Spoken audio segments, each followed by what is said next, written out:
petugas gabungan membongkar kunci gerbang masuk ke SMPN 17 dan SMA N6 Tangerang Selatan, Banten yang disegel warga. Pembongkaran agar akses siswa tidak lagi terganggu setelah sebelumnya ditutup warga sekitar.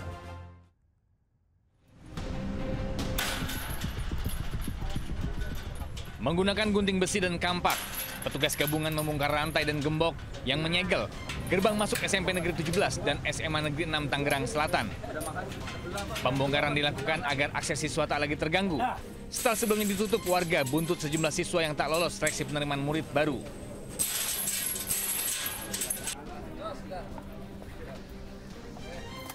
Penyegelan dan blokade juga terjadi di SMA Negeri 3 Tangerang Selatan. Petugas juga harus membongkar paksa blokade agar sekolah bisa diakses siswa. Pihak Dinas Pendidikan Provinsi Banten, perwakilan Tangerang Selatan menyatakan pembongkaran setelah sebelumnya dilakukan mediasi dan kesepakatan antara warga dan pemerintah Tangerang Selatan. Sementara itu diharapkan dengan dibukanya akses masuk menuju sekolah di Tangerang Selatan, Banten yang sempat dihadang para warga dapat menunjang aktivitas kegiatan belajar para siswa. Dari Tangerang Selatan, Banten, Nunung Purnomo, iNews melaporkan. Dan untuk mengetahui kondisi terkini seperti apa di sana dan juga apa duduk persoalan sebenarnya, sudah bergabung rekan kami Nunung Purnomo. Selamat siang Nunung, apa yang membuat petugas memutuskan untuk membongkar paksa gembok sekolah ini? Ya, Vicky, dapat saya laporkan saat ini saya berada di depan gerbang yang sebelumnya ditutup oleh warga sekitar. Dapat saya laporkan juga warga sekitar sebelumnya menutup gerbang akses ke dua sekolah ini dikarenakan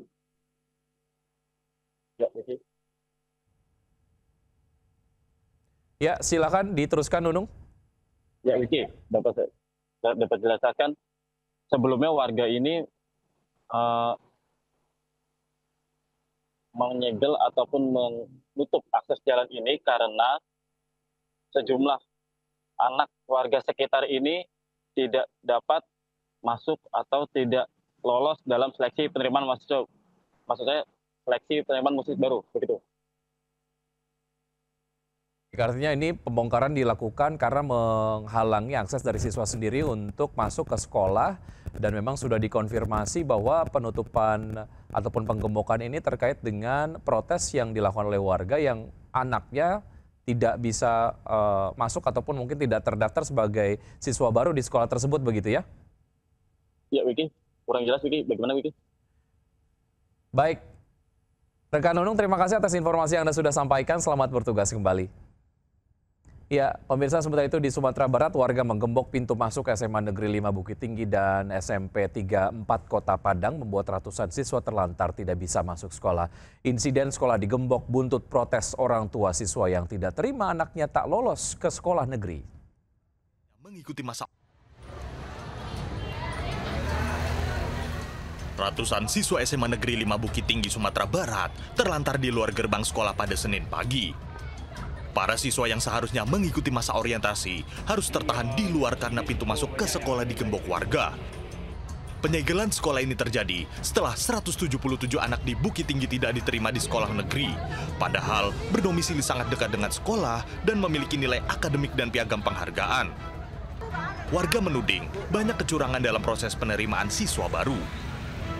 Warga mendesak transparansi hasil seleksi. Warga pun mengancam akan menggembok seluruh SMA negeri di Bukit Tinggi jika tuntutan mereka tak dihiraukan.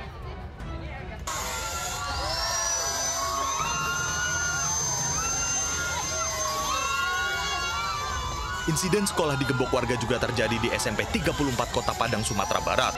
Ratusan siswa tertahan lantaran gerbang sekolah digembok seseorang diduga orang tua yang tak terima anaknya tak diterima.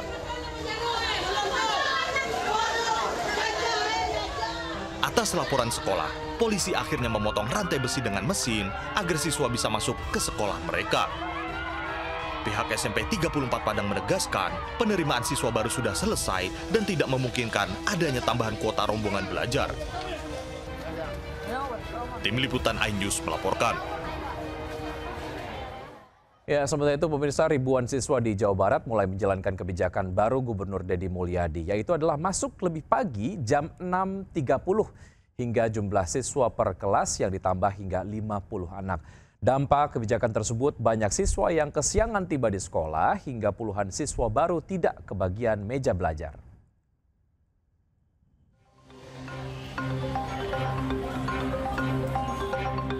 Tahun ajaran baru di Jawa Barat, ribuan siswa masuk sekolah lebih pagi, yaitu pukul 6.30.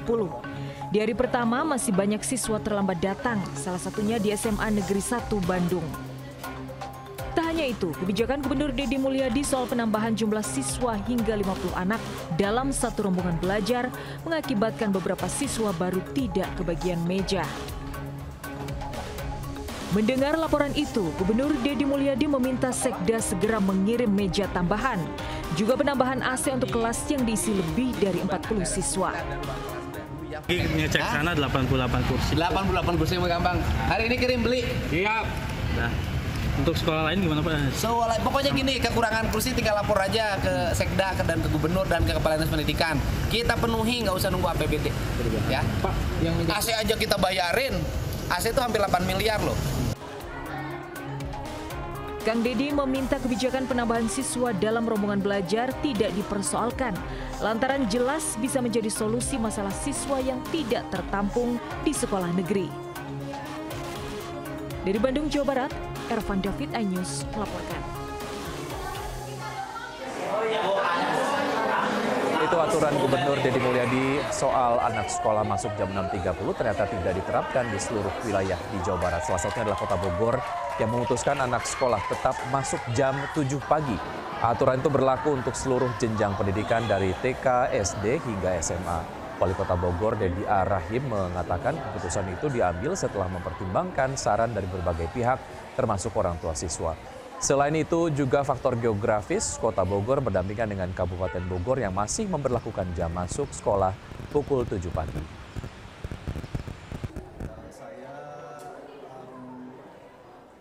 Hari pertama sekolah yang seharusnya diisi dengan sukacita nyatanya harus dijalani dengan penuh keprihatinan. Di Jombang, Jawa Timur, atap kelas ambruk sehari sebelum sekolah dimulai, memaksa siswa belajar di ruang guru. Sementara di Rembang ataupun di Rambang, Jawa Tengah, 2 ruang kelas ambruk, siswa harus belajar di perpustakaan.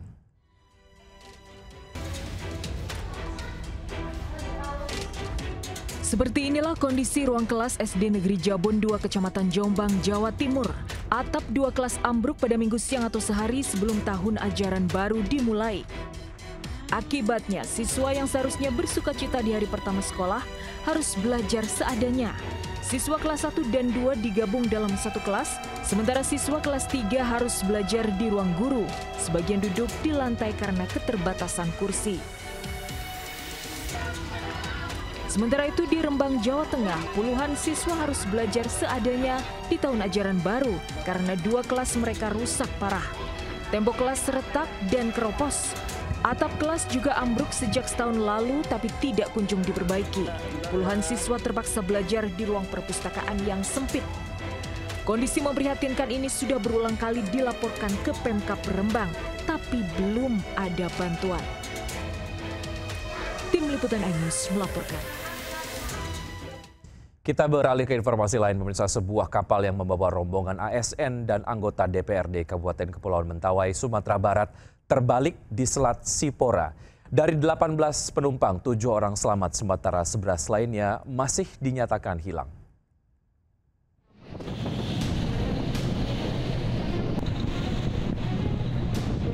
Tim SAR gabungan menyisir perairan Sipora, Kepulauan Mentawai untuk mencari 11 korban kapal terbalik.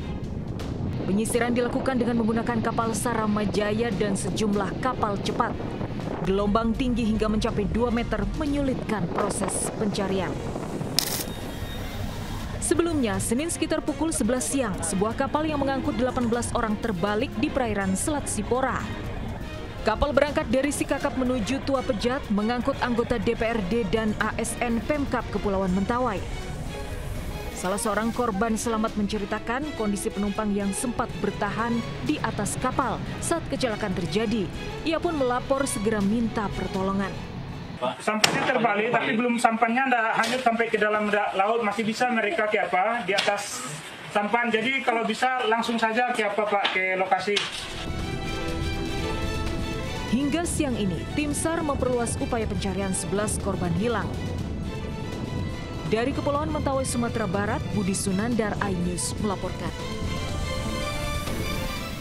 Sementara itu pemirsa, sebuah kapal motor terbakar di dermaga Pelabuhan Pelindo, Kota Tegal, Jawa Tengah. Ledakan sempat terjadi saat kebakaran dan api hampir menyambar kapal lain yang sedang bersandar.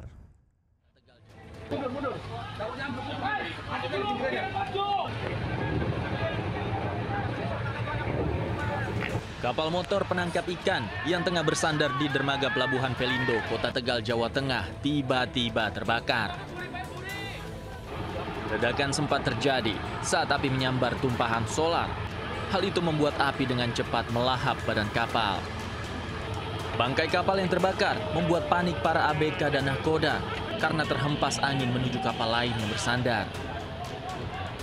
Beruntung, sejumlah kapal bisa dipindahkan keluar dermaga sehingga tidak menyambar ke kapal lain.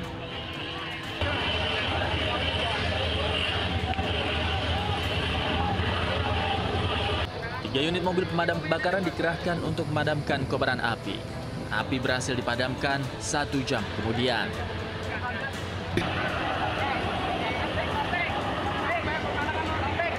Tidak ada korban jiwa dalam kebakaran ini, namun kerugian ditaksir mencapai ratusan juta rupiah. Dari Tegal, Jawa Tengah, Unibar, iNews melaporkan.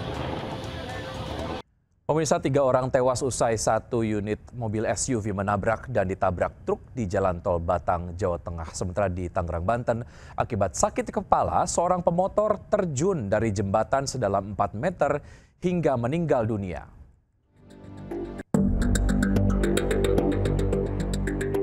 Mobil SUV ini ringsek usai terlibat kecelakaan dengan truk di Jalan Tol Semarang Batang KM 353B, tepatnya di Desa Bakalan, Kademan, Batang, Jawa Tengah. Kecelakaan dipicu sopir yang mengantuk hingga menabrak bagian belakang truk di depannya. Setelah menabrak truk, mobil kembali ditabrak dari belakang oleh truk box pengangkut paket. Sebelumnya, ketiga korban baru pulang dari Bali setelah perjalanan bisnis konveksi dan hendak kembali ke kampung halaman di Pemalang. Keluarga pun histeris saat melihat ketiga jasad korban di Rumah Sakit Umum Daerah Batang. Sementara di Tangerang, Banten, seorang pemotor Suryana tergeletak usai terjatuh dari atas jembatan tol setinggi 4 meter di kawasan Balaraja. Korban sempat dibawa ke rumah sakit namun akhirnya tewas akibat luka di kepala, wajah, dan dada. Sementara motornya tersangkut di pepohonan di atas jembatan. Kecelakaan bermula saat korban melaju dengan kecepatan tinggi dari kawasan Pos Sentul menuju kawasan Perahu. Tiba di lokasi, korban hilang kendali hingga terjatuh. Diduga korban mengalami sakit kepala dan kambuh hingga membuatnya tidak bisa mengendalikan motor dan kecelakaan tak terhindarkan. Tim Liputan iNews melaporkan. Bareskrim Polri terus menginvestigasi dugaan pengoplosan beras premium oleh 4 produsen beras terkemuka. Salah satunya PT Food Station Cipinang Jaya, BUMD di bawah Pemprov Jakarta. Aktivitas jual beli beras di Pasar Induk Cipinang masih normal meski santer kabar beras premium oplosan yang dibongkar Kementerian Pertanian. Atas laporan Kementan, Bareskrim Polri kini menginvestigasi 4 produsen beras terkemuka, yaitu Wilmar Group, Belitang Panen Raya, Sentosa Utama Lestari atau Java Group, dan PT Food Station Cipinang Jaya.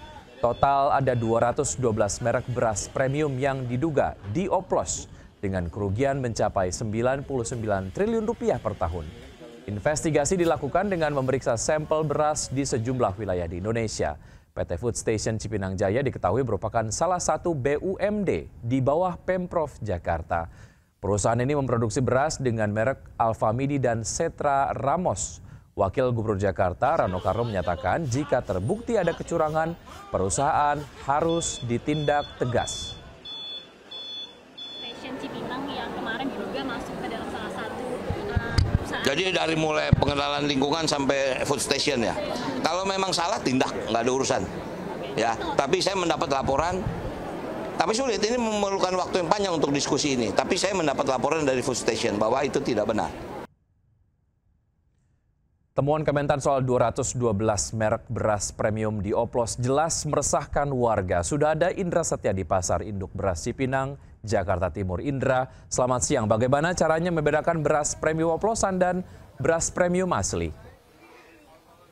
Baik, selamat siang Wiki dan juga pemirsa. Memang kita ketahui bersama ramainya ditemukannya Ini 212 produk ini yang diduga dilakukan oplosan oleh oknum dari 4 brand ternama di Indonesia, yang mana ini sangat merugikan sekali Wiki dan juga pemirsa, bahwa saat ini sedang berada di kawasan Cipinang, Pasar Induk Cipinang, Jakarta Timur, yang mana untuk di pasar sendiri ini saat ini masih belum terdampak dan masih bersifat normal-normal saja. Lantaran memang rata-rata di tempat saya melaporkan ini tidak disuplai dari keempat produsen yang diduga ini melakukan tindakan oplosan begitu, Wiki dan juga pemirsa. Dan dapat kami informasikan juga bahwa 4 produsen ini juga sudah dilakukan tindak lanjut dan juga sudah diproses oleh pihak Baris Krim Polri untuk dimintai keterangan ya begitu terkait jumlah oplosan, yang mana oplosan ini perlu ketahui bahwa penjualan ini beras premium namun diduga dioplos dengan beras standar begitu, mana ini sangat merugikan sekali Wiki dan juga pemirsa. Selain itu juga tidak hanya dengan oplosan saja, melainkan ini juga volume dari berat ini juga dikurangi begitu seperti itu, dan dengan ukuran 5 kg tapi faktanya hanya 4,5 kg saja, Wiki, yang mana ini perlu diketahui bahwa ini sangat merugikan sekali bagi masyarakat, khususnya yang mana kerugian daripada konsumen ini dalam 1 tahun ini ke depan ini dapat bisa dirugikan sebesar 99 miliar rupiah hingga 100 miliar rupiah, Wiki, yang ini sangat banyak sekali. Dan Anda bisa saksikan di sini masih tempat saya melaporkan di kawasan Cipinang ini masih terpantau normal, dan beras juga masih normal sekali dan masih banyak peminatnya begitu. Namun tetap perlu kami informasikan bahwa yang perlu diinformasikan bahwa ini pentingnya untuk kejelian, Wiki dan juga pemirsa, dalam proses pemilihan daripada beras sendiri, yang mana ini perlu ketahui dan perlu diingat bagi masyarakat, dan khususnya ibu-ibu nih, Wiki dan juga pemirsa, bahwa ketika beras premium ini lebih cerah begitu dan butir bijinya itu lebih besar begitu, dan ketika dioplos ini nanti ada perbandingan, Wiki, jadi besar dan kecil, patahan-patahan itu semakin banyak begitu. Namun ini perlu diinformasikan juga bahwa ketika beras premium ini patahan itu hanya sedikit sekali dan tidak banyak dan tidak berwarna campuran begitu, yang mana ini dengan satu warna saja, tidak berwarna kuning dan tidak berbau pastinya, dan ini sangat berpengaruh sekali buat setelah nantinya dimasak ini ini akan cepat lembek dan juga pasti cepat basi, Wiki, dan yang mana ini perlu diketahui atau diperhatikan oleh para ibu-ibu khususnya dalam proses memilih beras untuk dinikmati untuk keluarga tercinta. Dan hingga sampai saat ini proses pendidikan masih terus berlangsung, dan nantinya juga Kementan juga akan terus melakukan pendidikan lebih lanjut terkait penemuan-penemuan lainnya, dan mana ini perlu diinformasikan dan perlu diingat bagi masyarakat untuk tetap jeli dan tetap berhati-hati dalam konsumsi beras yang saat ini diduga mengalami oplosan begitu. Demikian, Wiki, kembali ke Anda. Baik, Indra, terima kasih atas informasi Anda sudah sampaikan. Selamat bertugas kembali. Dan pemirsa, selain tertipu dengan kualitas beras, masyarakat juga harus menghadapi kenaikan harga beras dalam sebulan terakhir. Kenaikan harga beras premium dan medium mencapai Rp500 hingga Rp1.000 per kilogram. Untuk menstabilkan harga beras, pemerintah berjanji mengguyur 1,3 juta ton beras Bulog. Pemerintah bersama Bulog menggelontorkan beras SPHP sebanyak 1,3 juta ton hingga bulan Desember untuk menstabilkan gejolak harga di pasaran. Hal ini disampaikan Kepala Badan Pangan Nasional Arief Prasetyo ketika meninjau stok beras Bulog di gudang Bulog Ngabeyan Sukoharjo. Selain beras SPHP, bansos beras juga akan disalurkan kepada 18,27 juta keluarga penerima manfaat sebagai intervensi pemerintah atas kenaikan harga beras di pasaran. Harga eceran tertinggi beras SPHP mulai dari Rp12.500 hingga Rp13.500 per kilogram tergantung wilayah. Beras SPHP biasanya dikemas dalam 5 kilogram. Biasanya di semester 2 mulai melakukan stabilisasi pasokan. Karena biasanya di semester 2 itu produksinya biasanya agak turun. Tapi nggak usah khawatir, hujannya masih banyak, artinya sampai 2-3 bulan ke depan kita masih banyak panen. Ya. Kita beralih ke informasi lain. Pemirsa, unjuk rasa ribuan warga dan komunitas pemilik sound system mendesak pencabutan larangan joget berujung ricuh di Bau-Bau, Sulawesi Tenggara. Masa nekat mencoba menerobos masuk ke kantor wali kota Bau-Bau hingga melempari petugas dengan batu.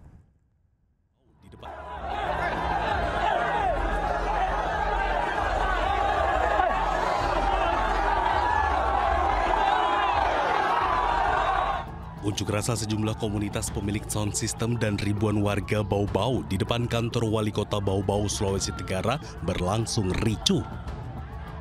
Masa mendesak Wali Kota Bau-Bau segera mencabut surat edaran terkait larangan menggelar acara joget di ruang terbuka saat larut malam. Unjuk rasa pun berakhir bentrok antara massa dan Satpol PP serta polisi yang berjaga.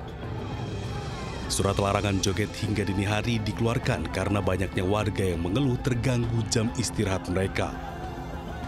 Massa yang mencoba masuk ke dalam kantor Wali Kota Bau-Bau namun dihalau oleh petugas dan membuat massa semakin brutal.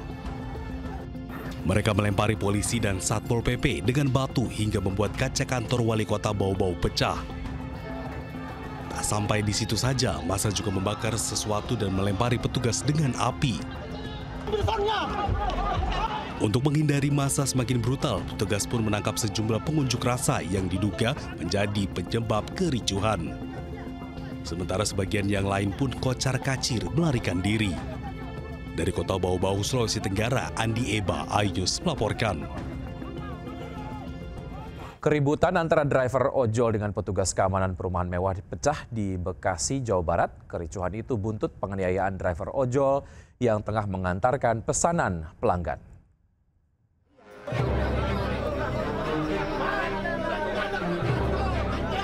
Aksi saling dorong antara puluhan driver ojol dengan petugas keamanan tak terhindari di pos keamanan Medan Satria, Kota Bekasi, Jawa Barat. Kericuhan buntut penganiayaan seorang ojol saat mengantarkan pesanan pelanggannya di perumahan ini. Tak hanya itu, helm juga sempat dirusak dan direkam korban. Permasalahan dipicu korban yang tidak menyerahkan KTP lantaran tidak membawanya saat akan masuk ke perumahan. Sempat terjadi ketegangan dan keributan makin menjadi setelah petugas melontarkan kata-kata kasar. Tak sampai di situ, salah satu security sempat memukul ke bagian kepalanya hingga membuat helm rusak. Usai dilakukan mediasi, keributan ini pun berakhir damai dan kedua pihak sepakat menyelesaikan secara kekeluargaan. Dari Bekasi, Jawa Barat, Rahmat Hidayat, iNews melaporkan. Pemirsa, 4 bocah laki-laki disekap dan dirantai di sebuah rumah di Boyolali, Jawa Tengah. Saat ditemukan, keempat bocah dalam kondisi memprihatinkan, kelaparan dan hanya diberi makan singkong.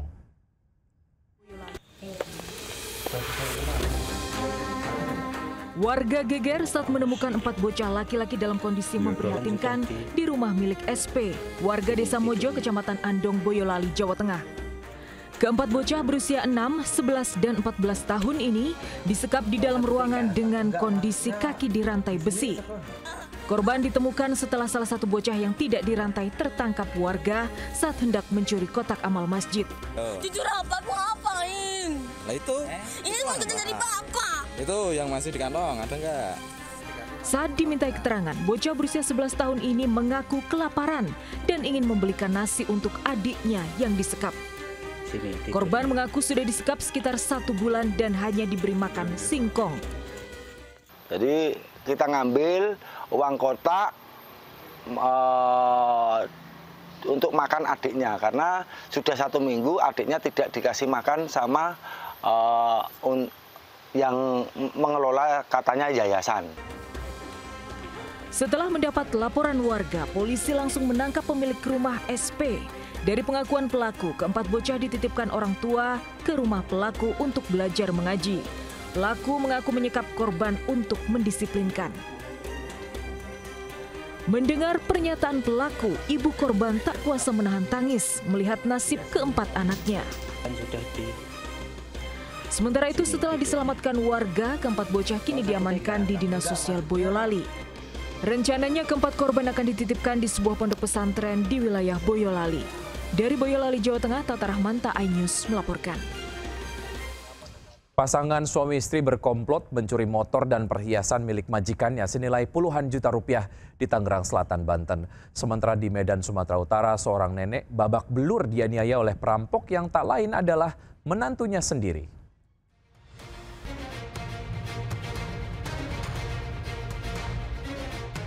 CCTV merekam seorang asisten rumah tangga, Patricia, membawa kabur motor majikannya di kawasan Legok, Tangerang Selatan, Banten. Aksi pencurian ini baru disadari majikannya usai pelaku tak kunjung pulang. Dan saat dilakukan pemeriksaan ternyata surat kendaraan beserta perhiasan senilai 23 juta rupiah sudah raib. Korban pun melaporkan kasus ke polisi hingga dilakukan penggerebekan di kawasan Bojong Kamal, Kabupaten Bogor, Jawa Barat. Selain Patricia, polisi juga menangkap sang suami, Jimmy, yang merupakan otak aksi pencurian. Dari hasil pemeriksaan, Patricia nekat mencuri setelah 6 bulan bekerja dan mengetahui lokasi penyimpanan harta berharga milik korban. Dan atas perintah Jimmy, Patricia nekat membawa kabur motor, perhiasan dan ponsel korban lengkap dengan sertifikat perhiasan dan juga surat-surat kendaraan. Seluruh barang hasil curian juga segera dijual ke pendadah di mana uang hasil kejahatan digunakan untuk biaya sekolah sang anak.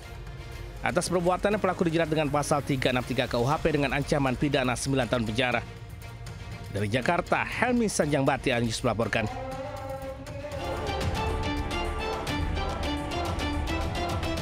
Suryati, 66 tahun, warga Jalan Halat Gang Tabib, Kelurahan Kota Matsun 2, Kecamatan Medan Area Kota Medan, Sumatera Utara, alami luka lebam di wajah akibat dianiaya perampok.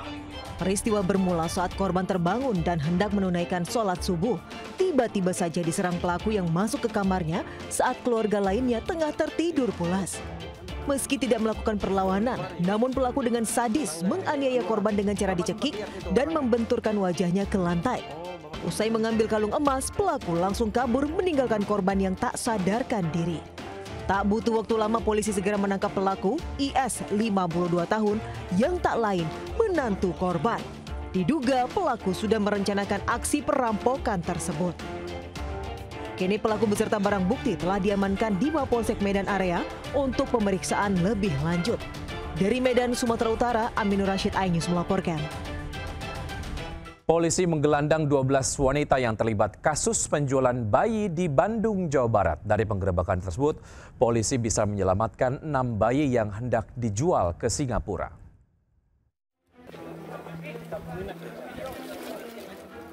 Total ada 12 orang wanita muda diamankan di Reskrim Polda Jawa Barat karena terlibat tindak pidana perdagangan orang atau TPPO. Tersangka SH atau SLH beserta rekan-rekannya selanjutnya digelandang untuk pemeriksaan. Saat penggerebekan, polisi juga menyelamatkan 6 balita, di mana 5 balita dari Pontianak, Kalimantan Barat, dan 1 balita dari wilayah Tangerang. Rencananya ke-6 balita hendak dijual ke Singapura. Kasus bermula saat polisi mendapatkan laporan terkait penculikan anak. Setelah dilakukan pengembangan, barulah polisi mengungkap kasus ini, di mana masing-masing tersangka memiliki peran berbeda. Saat ini polisi terus melakukan pengembangan terkait penjualan bayi di mana Polda Jabar sudah berkoordinasi dengan Interpol untuk melacak jaringan penjualan bayi di Singapura. Dari Bandung, Jawa Barat, Muji Praitno, iNews melaporkan. Presiden Prabowo Subianto menghadiri jamuan santap malam bersama Presiden Macron di Istana Élysée, Paris, Prancis. Makan malam itu bertukar pandangan mengenai berbagai isu strategis bagi kedua negara maupun global. Kedatangan Presiden Republik Indonesia Prabowo Subianto disambut hangat Presiden Prancis Emmanuel Macron saat jamuan makan malam di Istana Élysée, Paris, Prancis. Presiden Macron dan Presiden Prabowo pun menjabat ataupun berjabat tangan dan melakukan sesi foto bersama sebelum memasuki ruang jamuan istana. Jamuan santap malam ini bukan sekedar sebagai bentuk agenda protokoler, melainkan sebagai simbol diplomasi yang membentuk komitmen dan persahabatan dua bangsa untuk melangkah bersama di tengah dinamika global.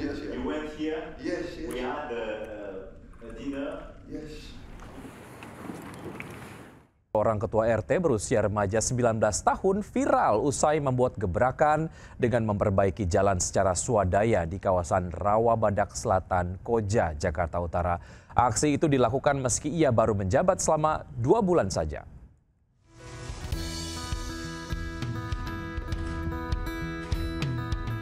Meski baru menjabat sebagai ketua RT selama 2 bulan, Sahdan Arya Maulana, 19 tahun, segera membuat gebrakan dengan mendatangkan truk molen untuk perbaikan dan pengecoran jalan di kawasan Rawabadak, Koja, Jakarta Utara. Jalan sepanjang 100 meter ini memang kerap kebanjiran, sehingga sering rusak dan harus diperbaiki. Aksi ini dilakukan karena ini akses jalan utama warga. Selain memperbaiki jalan, ketua RT dari Gen Z ini juga memasang kamera CCTV dan melakukan kerja bakti dengan anggaran swadaya masyarakat. Ada yang sebagian dari swadaya dan dari kita. Nah, dari kita itu BOP kita itu semua kita alihkan ke pembangunan semua. Jadi kita selama 2 bulan ini tidak pernah ngambil biaya BOP 1% pun. Sama sekali tidak ada dari pemerintah. Siapa sangka aksi Pak RT Sahdan viral hingga mendapatkan apresiasi dari Wali Kota Jakarta Utara. Ia bersama 2 pengurus RT lainnya diajak minum kopi bersama di kantor wali kota.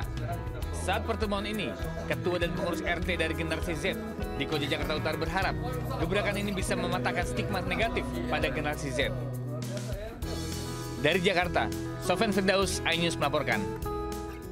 Jakarta yang sedang asik berolahraga di kawasan Car Free Day sekitar Bundaran HI Jakarta Minggu pagi dihebohkan dengan kehadiran sejumlah agen rahasia misterius berpakaian hitam yang sedang menarik sebuah mystery box. Hari bebas kendaraan atau Car Free Day di kawasan Sudirman Tamrin, Jakarta dihadiri ribuan warga. Tengah keramaian Car Free Day, muncul sekelompok pria berkostum seperti agen rahasia. Tampaknya ada sesuatu yang unik di sini. Saya akan mengajak kameramen saya untuk mendekat. Tampaknya di CFD kali ini terdapat sosok pria berjas. Apa maksud dari pria berjas hitam ini? Para agen rahasia ini terlihat berjalan bersama box yang juga misterius dan membagikan sebuah kartu kepada pengunjung Car Free Day Jakarta tanpa banyak bicara. Penasaran warga Jakarta akhirnya terjawab ketika konvoi para agen rahasia ketika sampai di Anjungan Sarinah Tamrin. Ternyata kegiatan ini merupakan rangkaian acara Mitsubishi Motors. Warga terkejut di tengah Sarinah sebuah misteri box sudah terpajang untuk dibuka tanggal 18 Juli nanti. Warga pun bisa mengintip untuk mengetahui apa isi dari misteri box tersebut dan tentunya juga ada sejumlah misi seru berhadiah. Tadi ada itu pick the destination, kemudian kita main itu tonjok-tonjokan tuh tadi tinju, kemudian kita foto booth, kemudian kita ambil gacha. Mystery Box menjadi rangkaian kegiatan Mitsubishi Motor yang berlangsung di Sarinah sejak tanggal 13 Juli sampai 20 Juli mendatang. Dari Jakarta, Bagus Prasetya, Seto, iNews melaporkan.